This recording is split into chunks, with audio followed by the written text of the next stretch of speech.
Oilers and Leafs in the second round. I'm here with Jeff, obviously big Oilers guy. Jeff, we'll focus on the Oilers and Golden Knights for this chat here. But yeah, man, I mean, I'm looking at the playoffs in general with a few upsets, and specifically in the Western Conference, the Seattle Kraken we're going to see against the Dallas Stars. We'll see who wins that matchup, and maybe leading into if the Oilers can win a second round here. We don't want to get too ahead of ourselves here. But Jeff, just based on just quickly, how are you feeling coming out of the Kings series, and what are you looking for going against the Golden Knights? Oh, I'm glad it's in the past. I mean, there was you talk about turning points in a playoff series that we were down 3-0 there that first period. I was watching with my uncle and I said things are grim right now.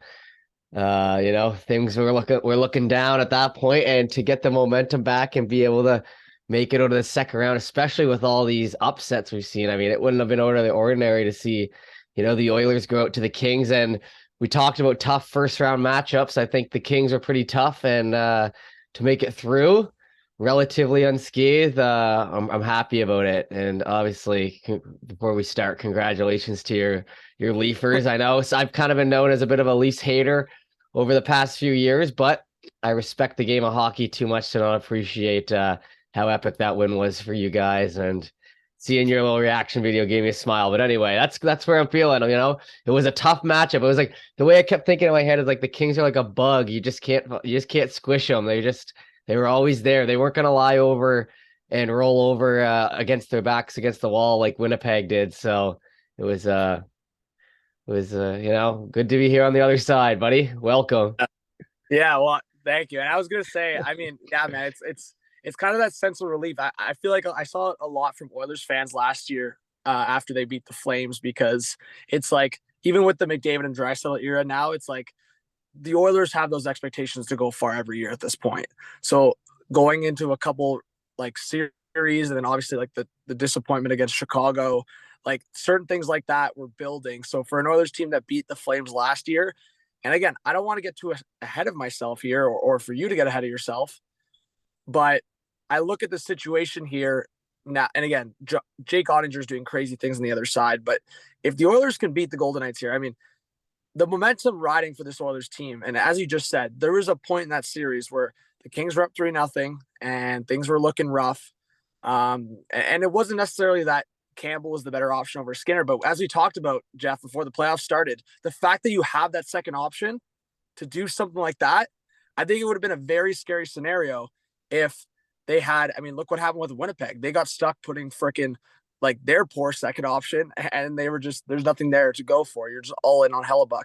The Oilers were able to put Campbell in for a little bit of a buffer period, go back to Skinner, and now Stuart Skinner, who's, I mean, McDavid talked about it. He's one on every level. If Skinner gets going here and gets that experience throughout the playoffs, I mean, now he gets that feeling and that taste similar to the Toronto Maple Leafs here. But once you get that taste of a winning a round and winning in the Stanley Yeah. Cup playoff, it really gets you going. So I think with Stuart Skinner now, and the Oilers are showing some secondary scoring here, obviously with the top end production from McDavid and Dry, but some secondary scoring here. Took forever, man. Took 3 games for them to wake up, but they came around, thankfully. So what are you nervous more about? I mean, I would say one of the biggest stories and matchups here is going to be looking at the 2015 first overall pick in McDavid against the 2015 second overall pick in Eichel. But just overall, I mean, Mark Stone's looking like just a beast right now. Obviously, that defense. I saw an Oilers fan throw out that he'll take Ekholm, Nurse, and Bouchard over Petrangelo, Theodore, and Martinez. I don't know. That's close. I mean, this guys. I watched the Golden Knights series pretty closely that against the Jets, especially 3 of those games. Petrangelo, Jeff, looked unreal. That's what Like I heard. Yeah. a few defensemen. I mean, I've been hyping up certain guys in the playoffs so far, like Miro Heiskanen. I've obviously been hyping up my guy Morgan Riley. Freaking Brandon Montour has been really good. Obviously, guys on the Oilers like Bouchard's put I up was the going to points. say Bouchard, buddy. He's Just put up looking the like a man like jumping out of his shell. He's looking like we got a player there. Yeah, I was gonna say his production's obviously inflated a little bit by the power plays, but I mean he's been good all around. He's Yeah, been on. production aside, he's been really solid there as like a guy who stepped up, especially at the start of the series when it was only really him and Draisaitl playing good. Everyone else was playing mediocre to bad. 100%. So that's why I mean Petrangelo's going to be a guy on the back end that I'm watching for Vegas, and obviously he's got the cup experience. But I think that's why, I mean, while Bouchard's being the gamer right now, I mean, that's why you brought in a guy like Ekholm. I think Ekholm really, I mean, I'll reiterate it. Like that guy makes the matchup so much tougher for a team like Vegas. And I really think, as we've talked about, Jeff, it eases things on for like a guy like Darnell Nurse. So I guess in terms of Yeah. match, what are you worried about and what are you confident about going into the series? Yeah, the defense definitely scares me. I've heard all those good things about Petrolangelo, obviously. He's that number one guy there for Vegas. Um, that worries me. And down the stretch, you got to remember this is a bit of an interesting matchup. The Oilers hadn't lost like a regulation game in months now at this point. They lost a couple overtimes, but they were hot. And even though they were the hottest team in the league on the second half, they still weren't able to catch up to Vegas because Vegas was pretty much just as hot. We just got by the Kings to get that home ice advantage, but we weren't able to catch up to Vegas. It came down to that last game of the year. And yeah, so there's plenty to be, I'm not counting no chickens before I hatch. You know me, John. I'm gonna be as quiet. I believe in jinxes. I'm gonna shut up and enjoy the game. Um, you know, but yeah, in terms of what worries me, that defense, it'll be interesting to go against the goaltending of Brossoit. Is he the one who's gonna be starting projected, I think? I was gonna say, how many years did he play for the Oilers? Because this could be a He revenge. was he was like a guy I'm pretty sure we drafted and and brought up. I could fact check that, but he yeah, he was around for a long time. This wasn't just like a Victor Fast, Ilya Vizgalov stop in for half a season. Like he was the guy, and he's better on okay, so the Flames drafted him, but yeah, his first games he went to the Barons in 2013 and he only left us in 2018. So that's like almost 5 years he was part of the Oilers system, right? And Jeff, is there a revenge series maybe in the There works? could be, yeah. A lot of people on Reddit were joking. They were saying two things that don't go well with the Oilers: backup goalies starting and former Oiler goalies against us. We always seem to have trouble. So it's kind of like two curses wrapped up into one when it comes to the goaltending we're facing. But you know, the power play is shooting at a 60% clip. The secondary scoring really came on the fourth line. The thing about the Oilers and the offense we saw in the first round is they don't really have a fourth line. That fourth line is now Costin, who was unbelievable in the first series, Yamamoto, who was slower but scored that big goal at the end, and then a rotating center of either Draisaitl or McDavid. So that's the fourth line right there. Third line is Bugstad, Fogle, and Ryan. And then you get the second line, the top six guys, the rest of them. So it's just yeah, it kind of worked out nicely how the forwards played out with this 11-7 situation. And I don't know if that really answers your question, but that's kind of the thing that's staring me down. The offense, I'm confident like last series, but this defense. Nurse had games where he looked like he was a stud. In I believe game 5 they played where they won 6-2. He looked awesome, but then he had games where he looked like he hadn't even moved over to the AHL yet. So Vinny Desharnais, he had a really rough series. Luckily, Broberg was able to come in and kind of do what we talked about, fill that gap a little bit and help out where Vinny was benched a little bit. But it's Vinny has the excuse of being a rookie. Darnell Nurse does not have the excuse, but he showed up in the last 2 games and he turned it around. Everyone has bad games, so hopefully we can match up there. In terms of the forward, I don't really know too much about the Vegas forwards other than obviously Eichel, first playoff series, he's leading the way.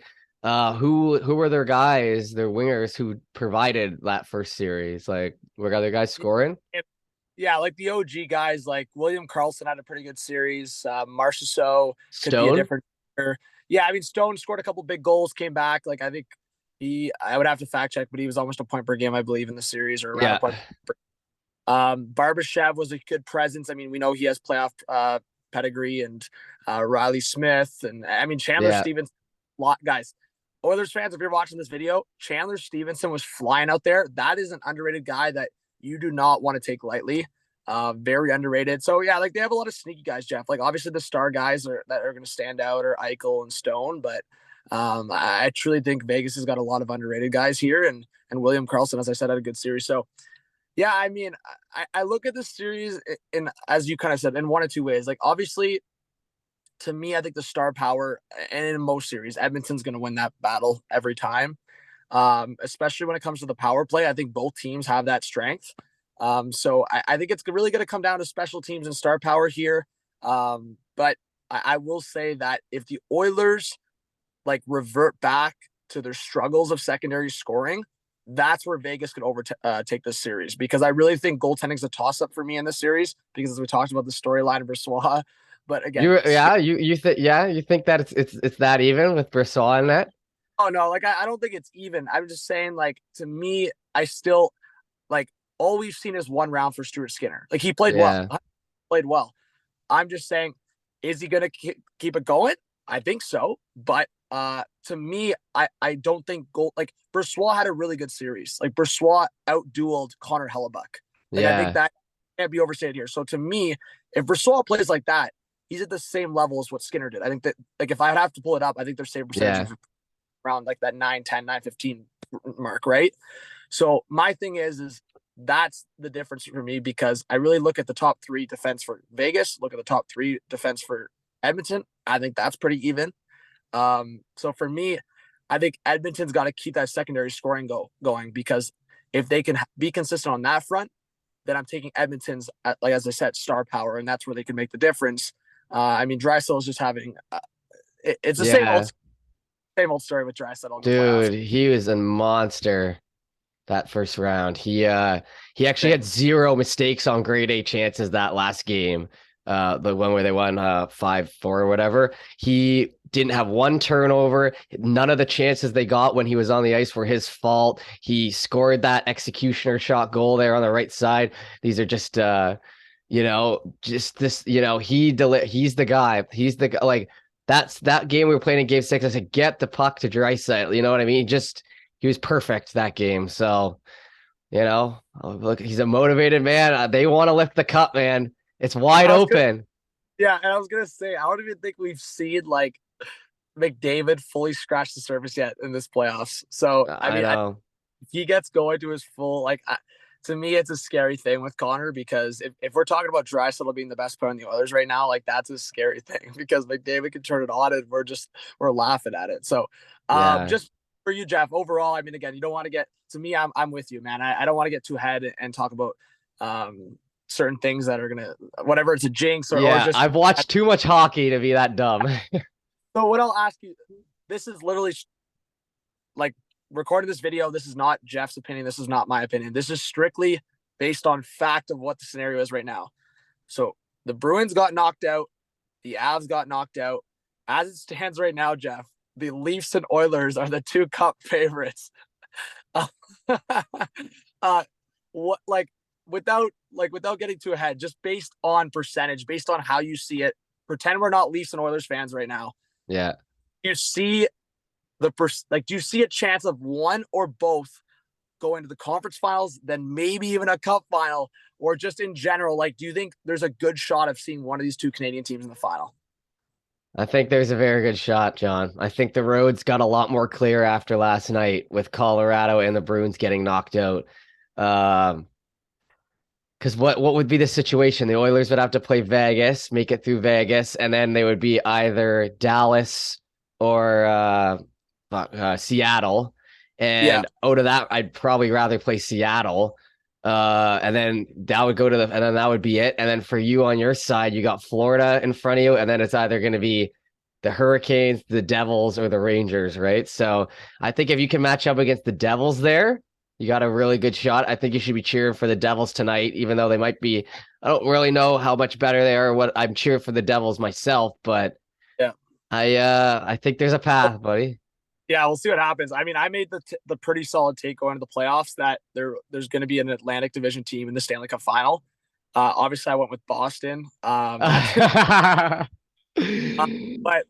I stood by my take, and right now I'm not going to underestimate Florida. So I'm not gonna. But Yeah, Toronto, man, like, if people ignore the fact that they're the Leafs, with Boston out there, man, I mean, it's the same way what we just said, Jeff. I mean, with the Avs out, the only, to me, public enemy number one right now for the Oilers, if they can get past Vegas, is Jake Ottinger, because Jake yeah, Ottinger would be the factor in keeping the Oilers from a cup final appearance in my eyes. And I'm not trying to underestimate Vegas. I think Vegas can have a chance of winning this series. But if definitely. everything goes well here for the Oilers, and again, Brossoit, The revenge series is up. I called a Grubauer revenge series against Colorado. People called me crazy, and it happened. So never underestimate a former goalie for a revenge. Man, Edmonton and Toronto, those two teams, ignore the curses, ignore anything to do with Canadian teams. Those two teams, if they really want it, have a path to do something special here. They do. Last year, it didn't feel like we had a path through Colorado. Even when we were, even going into that series, this team is a powerhouse. This is their year to win. This year, I thought the Bruins was that team on the East. I thought maybe if the Oilers got there, who knows what could happen, but they're out now, man. And it's a wide open. So we're gonna have an interesting one. What about when you play Carolina? You'd probably be what would you think of that? A lot of the Oilers fans are saying they think it's gonna be a 2006 Cup rematch. Not me, but some. Yeah. It's funny because my girl actually predicted an Oilers Hurricanes Cup final. Yeah. So yeah, I think for me, I'll say this: if the Hurricanes made it to the Eastern Conference Final and somehow play the Leafs, just watch a Freddie Anderson revenge series there. You love the revenge series, bro. I always look out for them. I'm just like that would make me sick to my stomach, bro. Oh yeah. My God. Anyway, Jeff. Hey, shout out your regular shit here on the way out, and hey guys, definitely leave your comments because I think we're gonna get a crazy second round following up on this first round. Yeah, High Button Sports, check it out. I mean, I don't know how relevant it is to you guys out there in Ontario, but if you're around, give it a look. Covering all the stuff, had McKinnon on the podcast, all that good stuff. Heading up to Montreal for a big tournament, so check out that. And fucking go Oilers here. Hey, Jeff, a lot of Habs fans watch this channel, whether it's the great Habs fans that I have, or the Habs fans to Montreal meltdown, buddy. High Button Sports, we're gonna be there. All the best 13-year-olds in the fucking in Canada. So get on. Let's go. Yeah. All right, Jeff. Thank you so much for coming on the channel, man. All right. See you later. All right, beauty.